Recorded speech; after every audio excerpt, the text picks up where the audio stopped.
During this time at all, did your mom try to talk religion to you, her beliefs at all?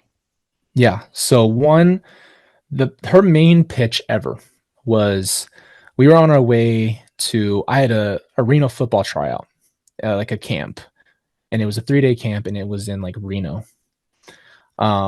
So she said, I'll come down and take you to it. And this is, mind you, at the beginning of 2019. So she flew back. And at this point, she had just said that she was in Hawaii because she disappeared. So Charles takes JJ and she is MIA with Tylee. And then finally Tylee comes back and like, oh yeah, we were in Hawaii. So, and mind you, the reason why I'm just kind of hands off is because I have my family just had a baby a couple weeks before that in February. They're going through drama and I just didn't want to get involved, honestly. So she comes back and she's like, okay, I'll take you. So, it's a good, I think 11 hours, 10, 11 hours from here, from like Chandler to Reno. And while we're on our way, she brought up multiple lives. And I remember telling her, I said, that's reincarnation. That doesn't happen. Like, it was an immediate shutdown. And I think her thing was with each person, she felt people out and try to see what they would accept or listen to and where she could go with it. And I just told her I don't believe in that immediately. And I said, I don't believe in reincarnation. I don't believe that you've been here multiple times. And she said a couple other little things. She was on the phone a lot. And I remember hearing the name Zulema. I had no idea who that is, right? Like, I'm not paying attention to everything she's doing. And she did her podcast on the way there. Those are the three things. And I have my headphones in. I'm sitting there on my phone. I'm texting, like, you know what I mean? But that trip also scared me a lot because I woke up from falling asleep in the passenger seat, and it's kind of not, okay, this isn't funny, but it's really odd. So it's funny to me. I woke up and it scared me in the moment. And she's literally looking up at the sky and she's like waving her hands over and over, looking up at the sky. And I remember I'm just like cracking my eyes looking over, like, where are we? And I'm thinking to myself, what is she doing? Right. So that was before she brought up the conversation about the reincarnation thing. And then after that, yeah, I mean, we got there. I went to my camp for the next 3 days and then we drove back. And outside of that, I don't remember much else that she said about religious stuff, but she was on the phone and she did her podcast. Those were like the two things that I remember. Never mentioned Chad Daybell. No. I feel like I would have, I say this with all honesty, I feel like I would have remembered if I had ever heard his name. I would have said, oh yeah, she mentioned that in 2018, something like that. I had no idea this man existed. Until you saw the Hawaii video. Yeah. Or it was when that release came out. Oh, so right. It was, right. Yeah. That in December, we went to go see the new Star Wars movie. And right before, I get a call that Alex is dead. And I'm thinking to myself, while I'm at the movie, holy crap.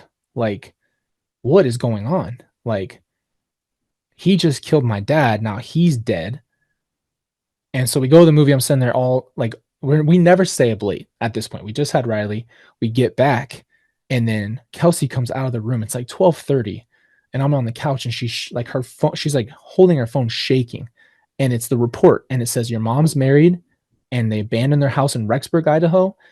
And there's no sign of the kids. And it was like, that's when it all started right there that day. Wow. Yeah. Wow. And I imagine, yeah, your wife was probably freaked out. Yeah. I mean, I'm going, she's married. Like, I can't even tell you the shock of all of that in that one day, just alone. And then, it's like, so they can't find the kids and she's married and they ran away and they were in Idaho. Like, all of this information, all just a dump right there. Yeah. So then did you try to reach out to your mom? I did. I emailed her and I got an email back. I don't know when it was maybe a week or something later. And it said, we're all fine and everything's going to be okay. And I'm going to take care of it. And Jesus has got us. And I'm assuming she means her and the kids. Yeah. Right. And mind you, I'm not thinking something is wrong with the kids because that's just not possible in my brain.